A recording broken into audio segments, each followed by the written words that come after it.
Okay, these are the platform rules during the session. The moderator will guide the process of the session. The presenter will deliver information and will be interactive or reserve questions for after. Participants will raise hand to speak and will wait to be acknowledged before speaking. There will be no speaking over each other, but speaking in turn.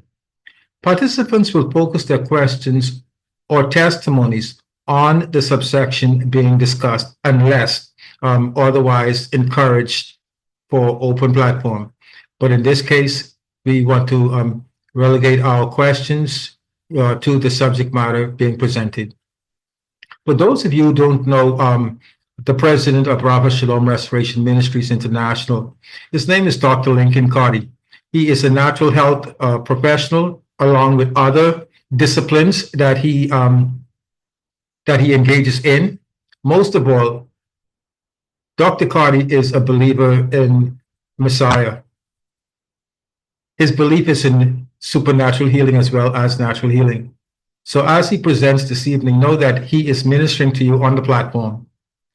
Dr. Carty, I know that this will be a series, and I do encourage everyone to please continue to come out, hear all of the exciting information that will be presented and all of the other treats that Dr. Carty has in line for you as we engage on the platform.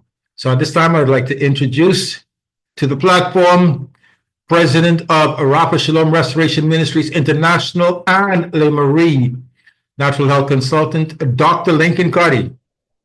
Welcome, Dr. Carty.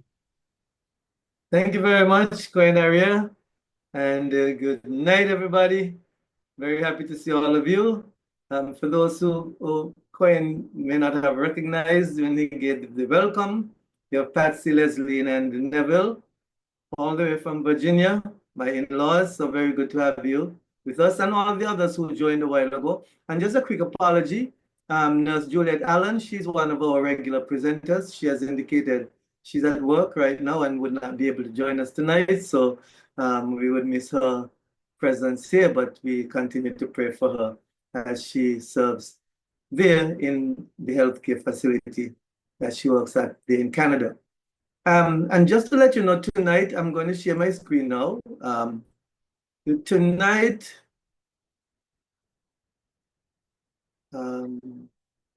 share. Okay, beautiful. Yes, so tonight is going to be somewhat theoretical, and that's because it's the first presentation. But we do have with us Aaron Ferguson. You see the name Aaron. He is a certified massage therapist and certified reflexologist. I'm living there at Prince Edward Island in Canada. And so in our next session, we will be continuing this one, but at the same time, we will be doing some demonstrations. And so you'll be able to see some practical applications of what you would be learning tonight. So have no fear, even though it's a lot of information for tonight, you will get the opportunity in the next 2 weeks to see some practical applications. And remember, at Le Marie Natural Health Consultant, we encourage you to empower your mind, to enhance your body, and to embrace your whole life. So tonight, our focus is on healing massage techniques, and we are looking at classic holistic methods from a wellness perspective. And we are going to be reviewing some of those words so that we could all be on the same page by the time we are finished tonight. In the book Matthew, that's Matthew chapter 11 and verse 28, I'm reading from that from the Hallelujah Scriptures. That verse says, "Come to me, all you who labor and are burdened, and I will give you rest." You might say, what does that have to do with massage? Man. Quite a lot, because just resting could be a form of massage. But at the same time, the massage techniques you're going to learn tonight will show you that even those techniques help to give your body the rest that it needs. So what are we going to discuss tonight? We are going to introduce you to massage as a natural healing art, so you get the whole background of it. And then we are going to look at some massage and bodywork traditions. we'll move and focus in on modern Western massage techniques. That's because we live in the West. Okay. Okay. Okay, yes, could you, thank you very much. Yes, and then we will take a look at the wellness perspective, because that is very important. And we are going to also look at some of the effects of massage, and we'll end there for tonight, and then pick up when we return in the next 2 weeks, yeah, willing. And so we start off by taking a look at massage as a natural healing art. And as you see, the very first sentence says it is one of the traditional natural healing arts. So there are a number of natural healing arts of which for centuries to promote and restore health, along with other gifts of nature, such as nutritious food, herbs, healing waters, exercise, relaxation, fresh air, and sunshine. All of those we need to enhance our health. Massage is a manual therapy. So it is hands-on. It is performed by the hand. So that means you need strong hands in order to be a massage therapist. Simple hand tools and electric devices are sometimes used in conjunction with massage by hand. But it is the person-to-person touch that defines massage and gives massage its unique healing potential, that person-to-person touch, very important. And so the term healing has many shades of meaning, but in its broader sense, healing means to make healthy, to make whole, or to make sound. And when we think of being healthy, whole, or sound, we are looking at the whole body.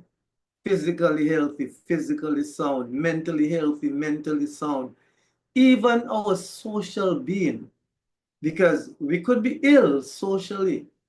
So the word healing also means enhancing health and well-being, as well as the process of regaining health or optimal functioning after an injury. And for those of you who have been in sports and games and so forth, and or probably even in accidents, you would have recognized the importance of some massage therapy during your time of recuperation. And so even after an illness, disease, or some debilitating condition, you'll be surprised at how massage helps even in these situations. So modern science is confirming the efficacy of massage and other natural methods for maintaining health and also for healing. And we mentioned the word holistic. Now, holistic refers to those approaches to health and healing that take into account the wholeness of human beings. We are eclectic beings. We are not just physical beings. We are physical beings. We are mental beings. We are spiritual beings. We are social beings. And so when we think of a holistic approach to healing, we think of the whole individual. So it includes body, mind, emotions, and your spirit. Yes, in the holistic paradigm, massage is applied to the physical body, yet it affects all other aspects of the whole person. Now, massage is the intentional and systematic manipulation of the soft tissues of the body to enhance health and healing. And that is why we said earlier, it is hands-on. The masseur or the massage therapist has to be interacting with the tissues of your body. So joint movements and stretching are commonly performed as part of massage. So it's not only the manipulation of the tissues, but larger movements like joint movements, stretching of various parts of the body. And you'll see some examples of those later. The primary characteristics of massage are touch and movement. So if you are going to access that service, please be prepared to have somebody putting their hands on you. We know there are some individuals who are very guardian of their person, but if you're going to a healthcare professional, you have to accept the fact that hands are going to be on you, especially a masseur. And so the actions and intentions of the practitioner constitute what we refer to as massage technique. So the technique is all of those intentions and actions that the individual will perform.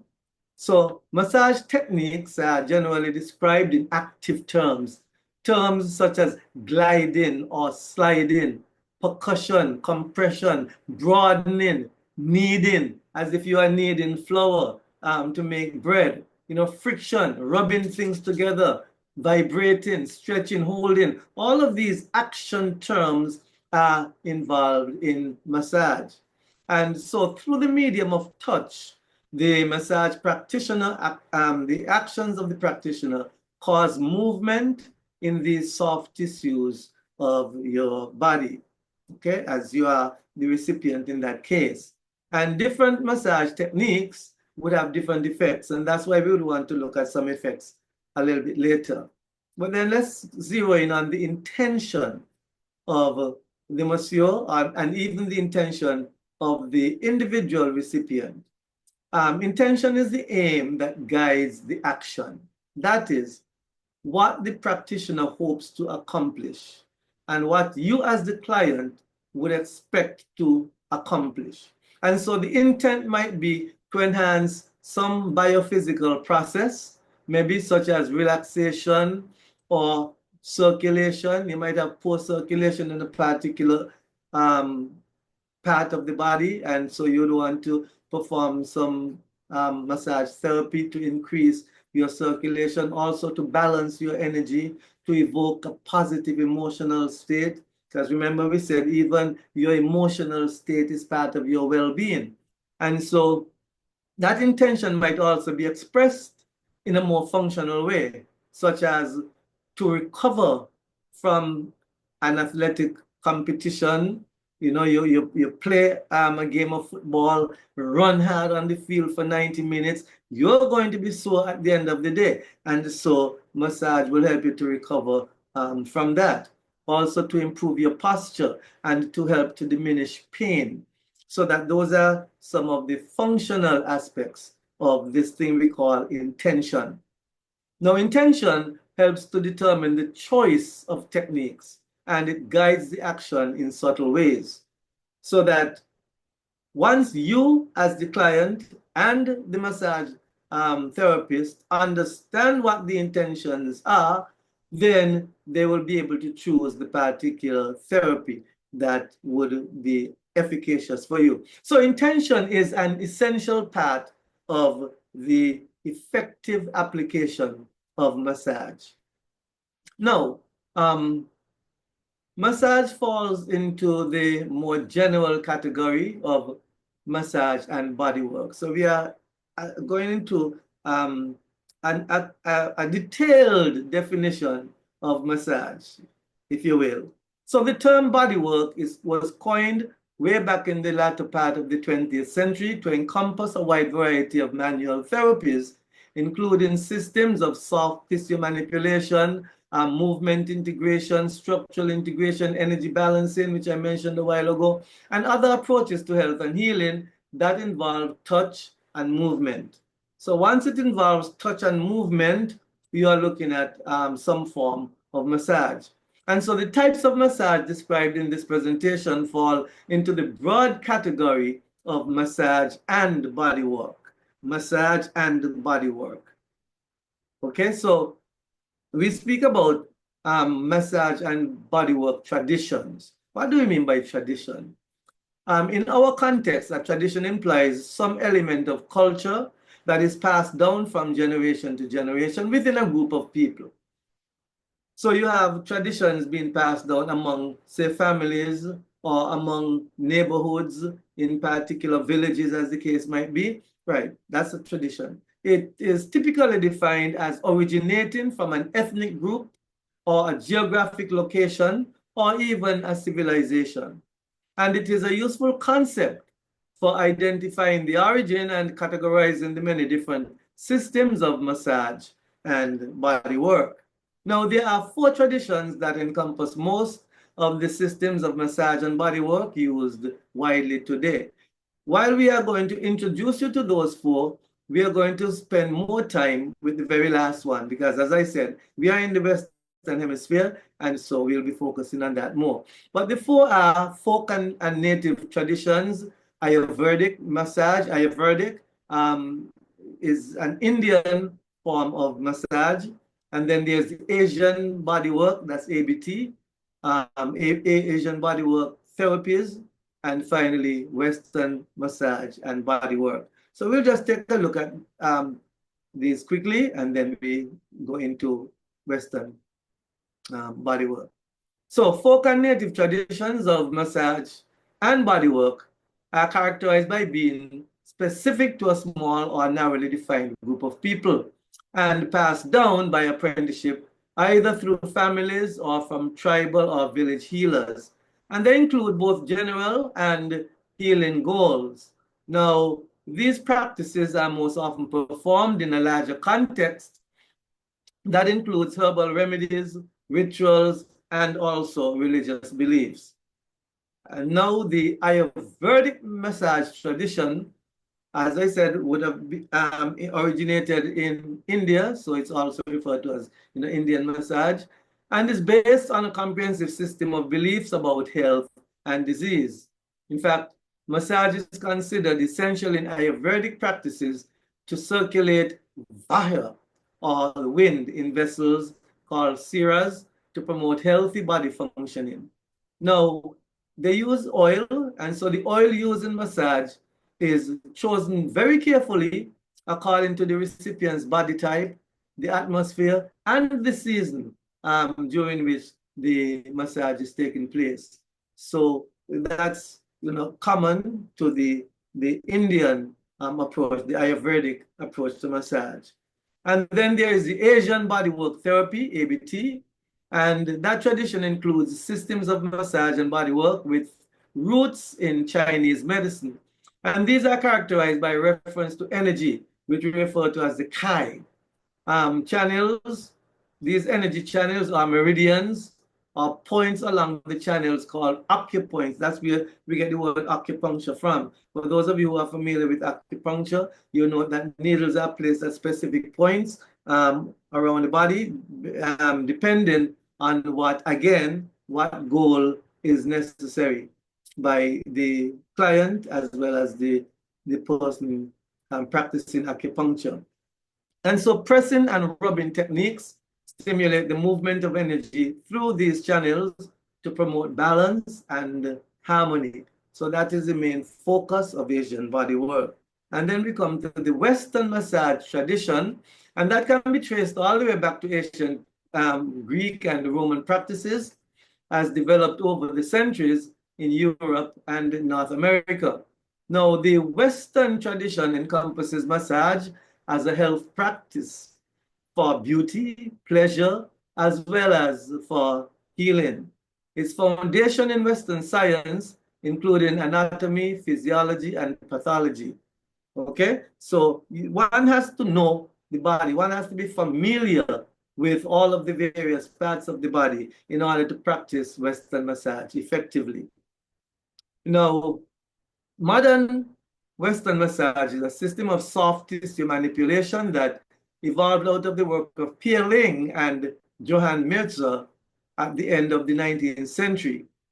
And their techniques have specific names which may not be familiar to some of you. So what I'm doing here on the list on the left are the actual names of the various techniques, and the English equivalents are on the right.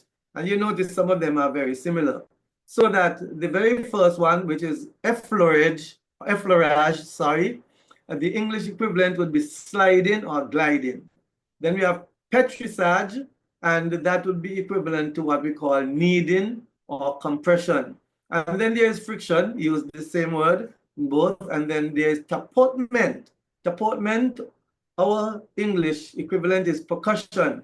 And when you think of percussion, you think of somebody drumming, right? So that is the technique, the percussion technique. And then there is vibration, which is the same term on both sides, both in the classic massage techniques and in the English expression. Okay? Now, there is also one aspect of massage referred to as touch without movement, and joint movements are also incorporated in Western massage. So we have joint movements and we have touch without movement. These 7 Western massage technique categories are simple, adaptable, and useful for describing a variety of healing massage. And remember, I listed for you 5 of them, but the 2 others, touch without movement and joint movement. So these are the other 2 to make up the 7. So just in case you are wondering where you got the 7 from, just to let you know that. Okay, so we take a brief look at some of our Western techniques.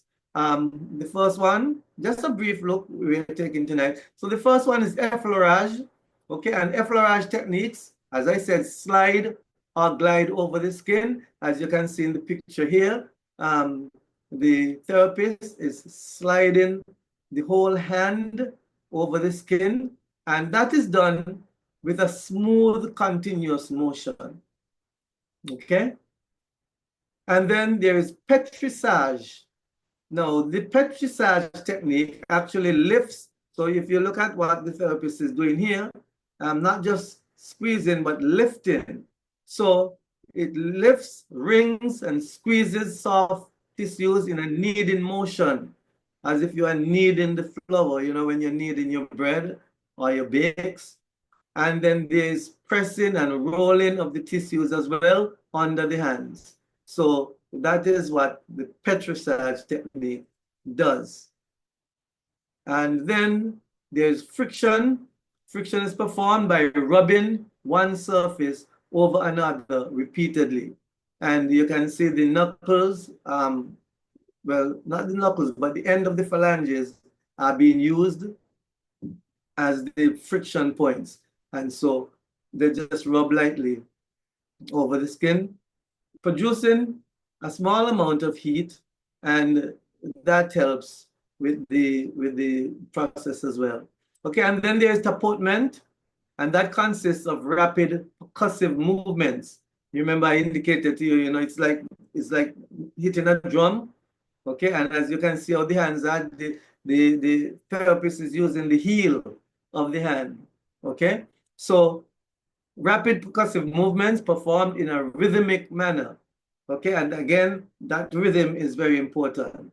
Okay, so it's not a haphazard hitting of the area, but it has to be rhythmic. And then there is vibration. Now, vibration may be described as oscillating, quivering, or trembling motion, or movement back and forth or up and down performed quickly and repeatedly. Because it's a picture, you will not be able to see the actual movement, but I'm hoping that our therapist might be able to demonstrate that one, at least as one of the areas that he'll be demonstrating, you know, just so that we could understand. But if you can see my hand here, and this hand on this one, okay, you have that movement, back and forth, oscillating, quivering, trembling. Okay, so that's an idea of what the vibration is. Okay, and then we have touch without movement. Touch without movement, that includes passive touch, holding or laying the hands on the body. So as you see in the picture there, the hands are just resting on the body, and even that has an effect on the individual. In fact, that combined with some healing music, you'd be surprised at what effect that would have. And in most massage parlors, I think, yeah, in most of them, you would have some kind of healing music being played in the background. In fact, even when I'm doing my exercises, I like to have the healing music playing as well. Yeah, and then there is what we call joint movements. Now, this is within the scope of Western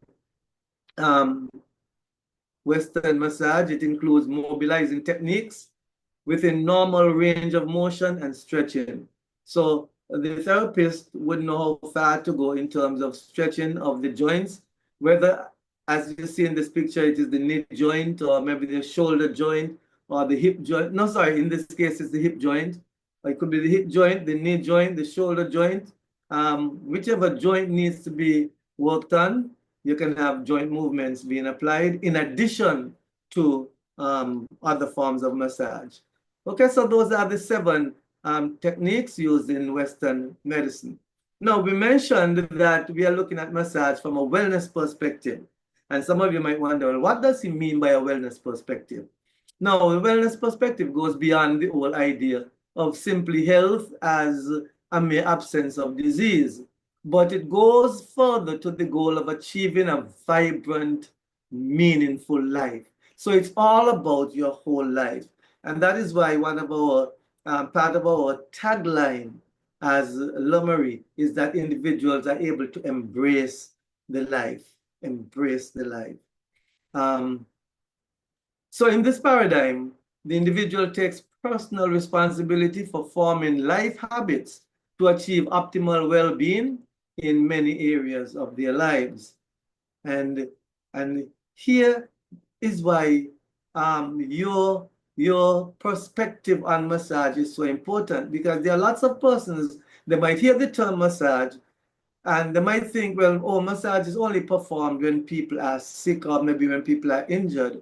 But you'd be surprised at how if you make it a point to do a regular, even full body massage, maybe once a month or once per quarter, you'll be surprised at the effect that has on your whole life.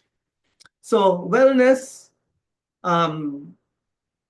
is a concept that took form in the 1970s back in the United States, and it has been adopted in professions devoted to physical education, fitness, health, recreation, leisure, and even in healthcare. In fact, this is one of the concepts that I have included in my practice. Okay, and here I'm showing you what is called the illness-wellness continuum.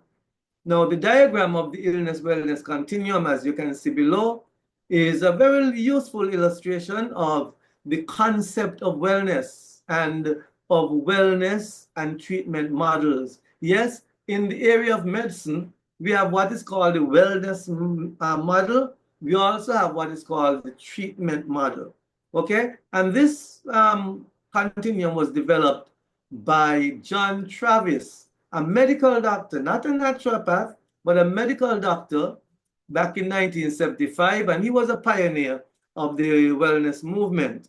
So Travis's wellness model, as you can see at the bottom of the screen, it spans the entire illness-wellness continuum. So this is the wellness model at the top, and it goes from premature death all the way up to high-level wellness. Yes, there is such a thing as premature death. There are some people who would say, no, there's nothing called premature death. Yes, there is. Okay? Now, the continuum includes treatment for, where's my mouse, right? Treatment for disability, symptoms, and signs. And that is the treatment model. But then it goes on towards awareness, education, growth, and onto high-level wellness. Okay? Why have we shown the treatment model separate from the wellness model? Very quickly, the treatment model is the model practiced by allopathic medicine. Allopathic medicine is involved in the treatment of signs and symptoms, and in some cases disability, using pharmaceuticals, surgery, and what you'll be familiar with as traditional medicine. So the treatment model operates there, and you notice that is to the left of what we call the neutral point. There's this neutral point here where there is no discernible illness or wellness. So once the physician can get you to this point, it is felt that all is well. But the wellness model takes you beyond that, because if you can get over the signs and symptoms, so that you don't go down the path of disability and premature death. But if you can reverse that, what happens in the wellness model, here is where, to a large extent, the naturopathic medicine takes over. That is the natural approach to healthcare. And so we make individuals aware. Where's my mouse? Oh, yes. We make individuals aware of what the problem is.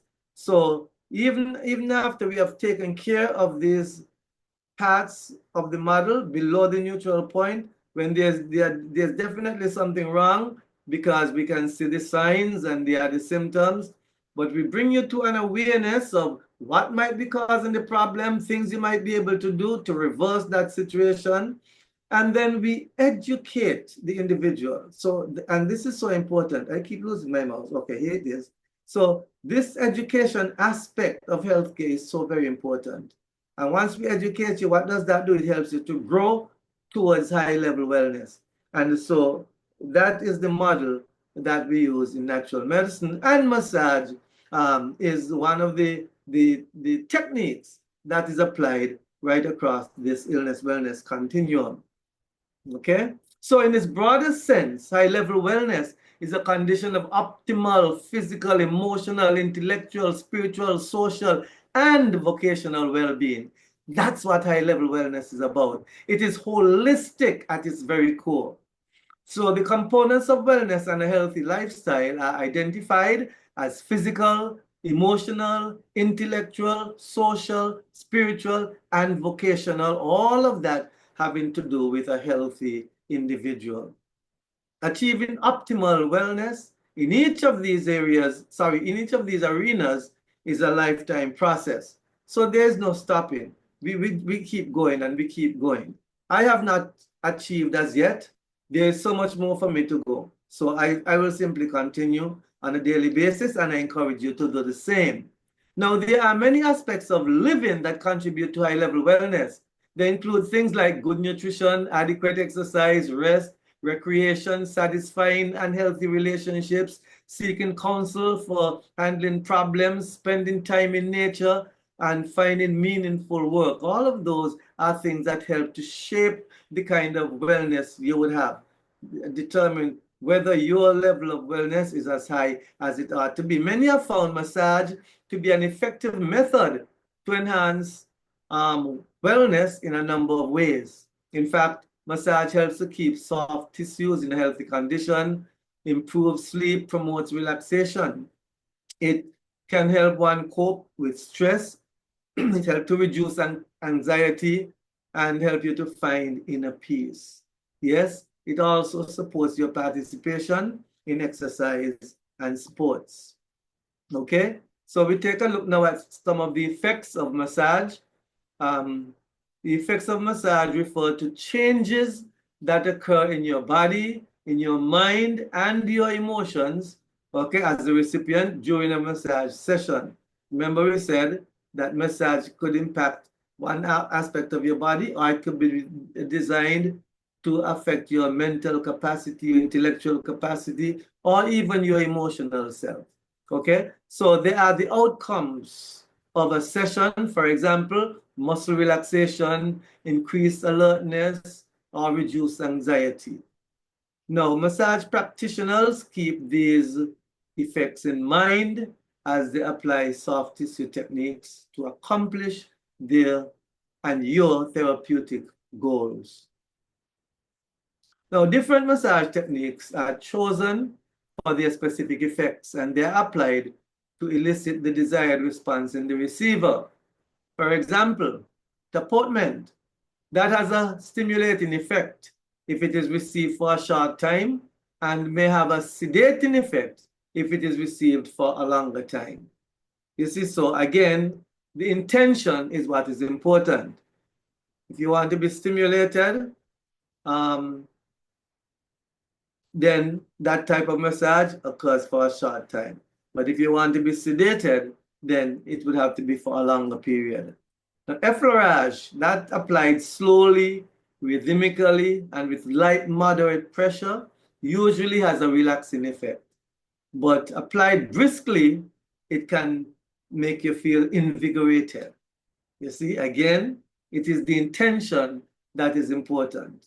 And once the practitioner knows the intention, then he or she will be able to apply the right methodology. Okay, so those were just 2 examples. We are going to go into the effects more in our next session. So the next presentation will take a systematic look at the effects of massage as understood in Western anatomy and physiology, the levels of organization found in standard anatomy and physiology textbooks provides a useful framework for studying the effects of massage.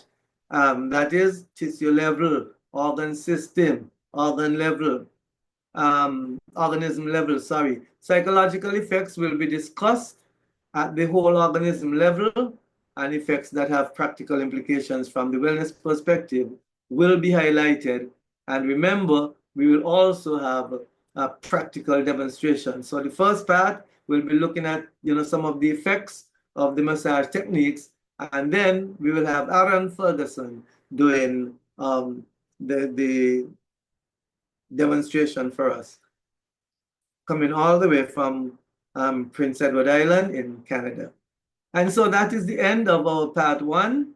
And I turn back to Coin area. That's Mr. Alex Ferguson, a naturopath in his own rights there in Bahamas. He's hosting for tonight. Yes, sir. Very good, very good. Wonderful presentation, Dr. Carty. Very informative. And that is exactly what we want to do. We want to give that that information, create that awareness, educate, and help encourage growth so that people move toward that state of well-being. Now, I saw 2 questions come up on the screen while you were lecturing, making your presentation, and that came from Neville Mitchum. And Mr. Mitchum, I don't know if you want to open your mic and ask your 2 questions at this time.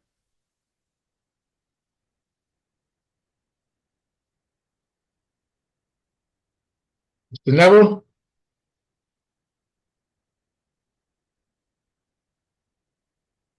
Okay. Yes. Yeah. Yes. Go ahead, Neville. Oh. Yes. Can you hear me? Yes, yes. Yes. Is the question that I asked about deep tissue massage and therapeutic massage, what's the difference? Is it the same? That was one of my questions. Yes, it is, because any massage is therapeutic because it is designed to help to solve a problem. A deep tissue massage is simply one technique. I don't know if that helps. Because when you think of deep tissue massage, you're not just massaging, say, superficially, but you are going, take a muscle, for example. A muscle might have a series of knots. Okay, and I see Aaron has his hand up, and yes, he is the massage specialist on the platform. So I believe he would want to add to the answer to the question. So Aaron, you go right ahead. Shalom. Shalom, shalom. Wonderful presentation, Dr. Carty. And I didn't want to cut you off in your answer, but to his question, to Neville's question on is a deep tissue massage the same as a therapeutic massage, Dr. Carty was right. It is the same because there is a difference actually in therapeutic massage and regular and just massage on the whole. So someone at your house can, a friend can give you a massage, make you, stimulate you by rubbing techniques, using the kneading techniques. But since they don't really know the anatomy of the body or what they're dealing with, deep tissue, it wouldn't be considered a deep tissue if it was performed by someone who wasn't experienced or certified. Now, a deep tissue massage, let's say you were playing basketball and you got a cramp in your thigh. someone who is certified doing deep tissue massage knows how to actually apply the pressure, where to apply the pressure, and actually how to console the person who is in pain or who has a problem, what to do while in that situation as well. So deep tissue is much more. Deep tissue is a therapeutic massage and goes much more into the massage therapy than just, I think, spa massage, if that helps. Yes. Yes, it definitely does. Another question. I usually get a massage every other month. Is it if I'm on the table to get a massage, is it necessary to ask the masseuse to stretch me out to kind of this is stretching necessary while doing a massage? Same question to you, Aaron. Is stretching necessary, or should you ask the massage therapist? Yes. Should I ask the massage therapist to actually stretch my muscles first before they actually massage it? Yes, because you can ask them to do if there's any massage warm-up exercises before the actual routine.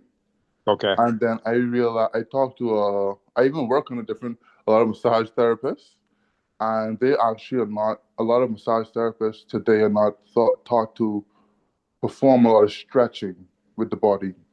That they actually would tell you go to a kinesiologist. Yes. Yeah, Kinesiologist, they will actually tell you go to one of them, because they would tell you that they really aren't comfortable with it, or they don't know, they really didn't have much experience doing that type of work. So you can ask. I'd say definitely ask, but I don't know, it's a 50-50 with that one. Yes, it is. So I usually do my own stretching before I get on the table, but that was a question I wanted to ask. Thank you very much, Aaron, and Lincoln. Thanks a lot. You're welcome. Oh, and also I was going to say, taking a shower and taking a relaxing shower and making sure you're hydrated, taking deep breaths, and making sure you're calm and relaxed before the massage actually does help bring more benefits after the massage. Yes. Because it helps in blood pressure. It helps the masseuse who's working on you. It helps the blood circulation increase to the muscles, and you being relaxed actually has those muscles relaxed, the tendons relaxed, so they can actually do a deeper work compared to if you come in stressed or tensed. That's just another I guess smart tip. Okay, thanks. One more question, if you don't mind. I don't know if anybody else has a question in here. Usually, Aaron, Lincoln, I usually will fall asleep on the table when I get a massage. Is that something that would benefit me, or is it something I'm losing when I do fall asleep? It's actually beneficial, because it shows that you are relaxed. Yes. And it shows that the technique is working, because it could be that one of the things he's doing is helping you to relax. Because, for example, if you are experiencing stress and he recognizes that there's stress in some areas and he begins to work on that area, you'll find you begin to relax and you fall asleep. Even doing yoga exercises. I remember the days when I used to be in part of a yoga group. By the time we were finished and we were just doing the final breathing exercises, I would just doze off right there. And Johnny Bartel, our yoga teacher, she would just leave me for a few minutes, and then she would wake me up and, yeah. So that is good. That is good. Okay, thank you. You're welcome. As a matter of fact, that's a compliment to the massage therapist for you to actually fall asleep on his bench, because that means that he has been effective in doing what he's supposed to do. Yes. Okay, I'll give him a bigger tip next time. Okay. Aaron is one to speak again. Aaron? I was just gonna say, I totally agree with the three of you. Give them a bigger tip next time, and it's good for you. Even in reflexology, a lot of my clients, they fall straight to sleep. Yeah. And one thing I encourage is for them to fall asleep, because when you do, your body actually goes into homeostasis and starts to heal itself. Yes.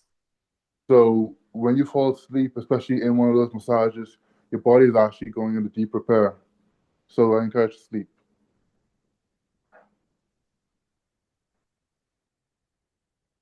You mentioned reflexology, Aaron, and reflexology is one of those therapies that definitely you can say is a therapy. One that I'm pretty sure that you will talk about next week. Both of us are reflexologists, and we both know the benefit of it, and we know how it can benefit people. That is indeed a technique and a therapy, and there are so many other forms of massage also. For instance, when we're talking about the deep tissue, there are various applications, the techniques that Dr. Carty brought up. There's a Japanese massage that is specific for deep tissue called shiatsu, and Yeah. it involves the pressure, acupressure that Dr. Carty mentioned, and it's targeting, and it's very specific. Like the deep tissue massage would be very specific. Shiatsu is specific, and these are ways that even if you're not getting a whole body massage, portions of the body could be targeted that have been affected, and you can target that with these techniques and be very, very effective. So glad that you mentioned about the reflexology, and hopefully next week we'll even get more massage techniques that come in that addresses specific conditions. Okay, thank you very much. Any other questions or comments?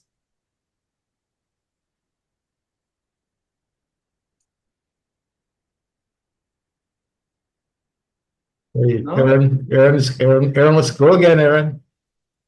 Another thing is, I think if you're going to a massage therapist, you should, well, one thing I ask my clients, especially when they come, is what's their occupation? It's because your occupation really impacts what sometimes impacts or causes the trauma that you're going to go for. So sometimes even telling them like what you do, they're like, oh, okay, I see. Maybe they have more experience and they have much more of a clearer picture. For instance, if you're a carpenter, I know that your hands are messed up, your forearms are done, and your shoulders are blowed. And they're like, what? How did you know? I'm like, well, it's a wild guess, but it's because of the first start of just having the occupation. Yes. And that goes into also taking care of yourself through your occupation, actually having stretching beforehand, especially if you do something laborious. And even if you sit down a lot, stretching a lot and keeping your blood flow, because that itself, even people who sit down a lot, it impacts their lower buttocks and their back.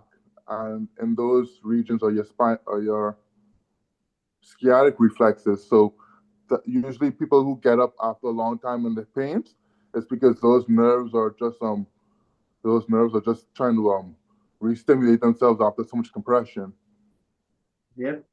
So just being important of just even telling massage therapists where you work and what you do. You know, there are lots of people who do not realize how detrimental sitting is, because we have been culturalized to think that sitting is the best thing out. Look at what happens during the course of a day. You get up in the morning, you sit on your bed, you go to the bathroom, the restroom, you sit on the toilet, then you move from there, you go sit at your table, whether for your breakfast or devotions or whatever. Then you leave home to go to work, you sit in the car or the transportation of whichever type, you drive to work, You walk into the office, you pull your desk, and you sit there until midday lunchtime. You get up and go for lunch. You sit for the rest of the day. You go home in the evening, you have dinner, and then you sit and watch TV until you're ready to go to sleep. How many hours have you been sitting? And over time, that affects your back, your shoulder muscles, your leg muscles that are not getting the work done. And think about this. When the Creator made man, did he make a chair? Just think about that for a while. Did he make a chair? So we were supposed to be up and about for most of the day. And then when it's time to rest, we rest the whole body, not just our seat. Just saying. So that for those who sit for long periods, you really need to think in terms of, massage, especially for your shoulders, your back, and your pelvic girdle area. Yep, very important. Okay, any other comments, questions? Go ahead. What I said just now made sense? Made a lot of sense, because what you were just doing was giving everybody an idea on a major problem that most people experience today, and that is sciatica. Yes. And that's sitting.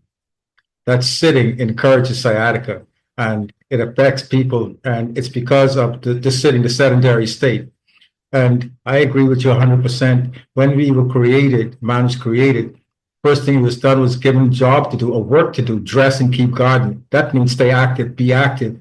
And we should try to employ activity in our daily lives instead of just sitting. Even if our job requires us to be sedentary, we should take breaks and get up and move about. All of this, even though it is not a scheduled massage, it acts in the same way, even though not on the level of a specific massage, to get up and move about. So yes, Right. that's very good advice.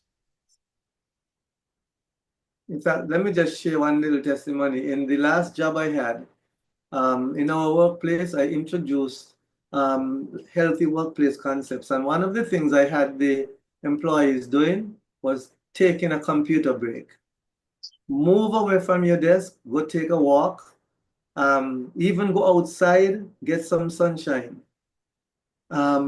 Because and in fact, I used to love when opportunities came for me to just go out of the office, whether to run an errand or something, because you get to move. And you move away from the computer screen. Some people are at the computer screen all day. And that radiation impacts your eyes as well. Right. So we have to be so careful. The sitting for long periods is not good. Aaron, your hand is up. I totally agree with you, Dr. Carty, on all the pointers you just spoke of. And in addition to the radiation of being good for your eyes, usually people who sit for a long time at a desk have terrible posture. Yes. Because their neck is extended out, and that's actually putting pressure on the vertebrae in the neck, and then that's actually causing improper blood flow already, and that's what causes even more strain on the eyes. Yes. And one thing sitting down for a long period of time causes is poor blood flow. Yeah. And what does the blood carry? Oxygen. And what is oxygen? It's actually life. So it's causing the deficiency of life to the muscles and to the tendons, and that stops elasticity. So that's why you get more cramps. Yeah. And it causes even the buildup of lactic acids and fluids. That's why certain people who have poor diets, in addition to the eating, get like swollen knees and swollen ankles, because that's just that's weight plus lymph fluid. Yeah. Because of all the sitting and the not moving. So that's just how important it is. And imagine bus drivers.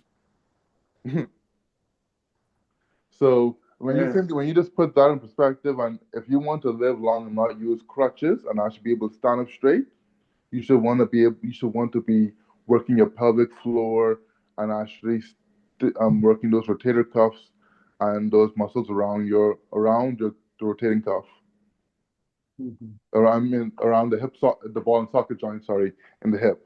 Yes. You're gonna have those flexible so that by the time you grow older, those tendons and muscles are conditioned to actually still have elasticity and actually have still the pathways of blood. But sitting down actually closes those pathways, and massage and different therapies actually help fight against that. Yes.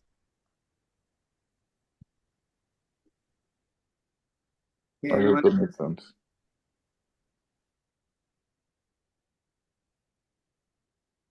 Okay. Okay, very good. Okay. Anybody else have comments or questions? This is part one. And as Dr. Carty said, it is theory. And we look forward to an exciting and wonderful part two. And that'll be on the 28th, in 2 weeks, 28th of January, where we come back Yes. and we have part two. One of the things that we have desired to do is to ensure that our presentations are concise, they are power packed, and that people have an opportunity to ask questions, because we know that you've been to work all day and that you're coming home, and it is a sacrifice, but it is a worthy sacrifice to be educated on ways that you can improve your health.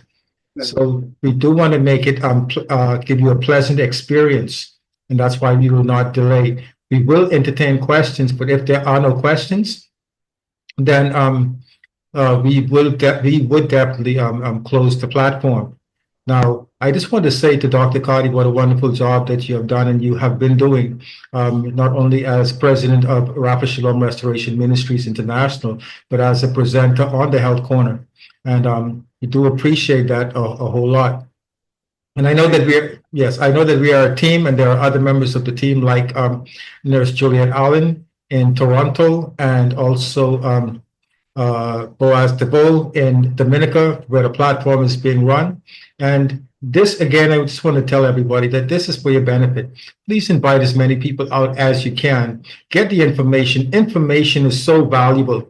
There's no price that you can actually put on information, because once you are informed, you have power to make a correct choice. Right. And that power is in your hand to actually make a correct choice.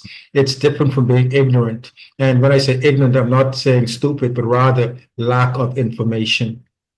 So we are empowering, and we want to continue to empower. So please do join us again next 2 weeks. That'll be the 28th of January, when we come back with part two. The benefits of massage therapy and the practical application. Can't wait to see what our practitioner from Flex Care, Prince Edward Island, in conjunction with Leigh Marie, what they present to us next next session. So just before we close again, I would ask, are there any comments or questions that anybody want to raise at this time?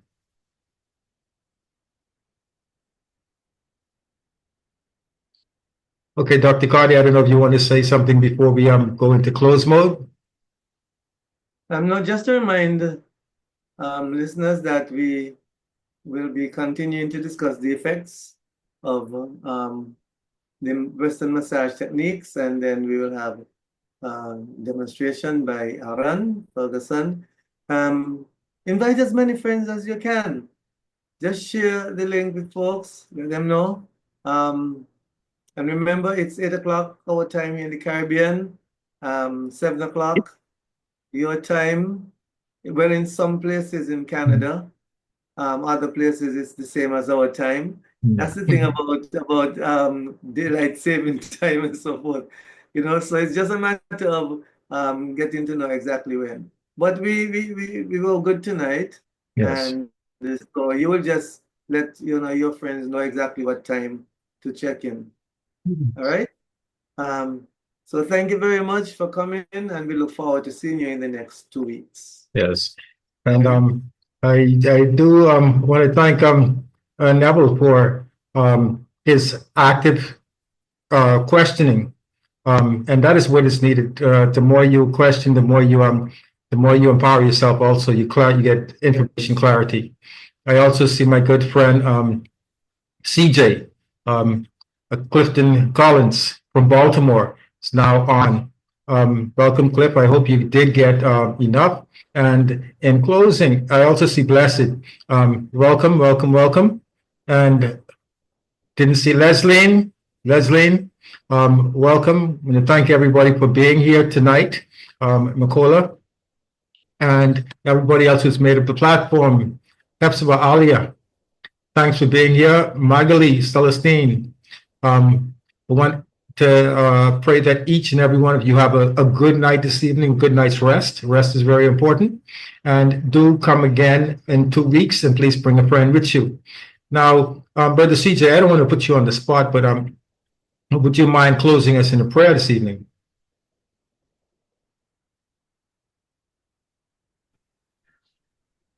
Shalom, Cohen. You may have to excuse some of the background noise. I'm sitting up here with my mother, but I can definitely close us out in a short prayer here. Yep.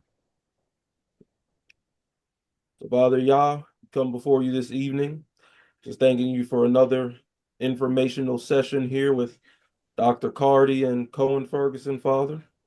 We thank you for continuing to use them to enrich our lives and to help us to understand the importance of our health, Father, so that we can continue to have healthy, capable, and able bodies, so that we can do the work of the kingdom and bring more people out of the darkness and into the light, Father. And so we thank you for all that you've done for us and will continue to do for us, and all that Yeshua the Messiah did for us. And we thank you and praise you for it. In your mighty name, Amen. Amen. Amen. Okay. And good evening, everyone. Have a wonderful evening. And until next week, you do look forward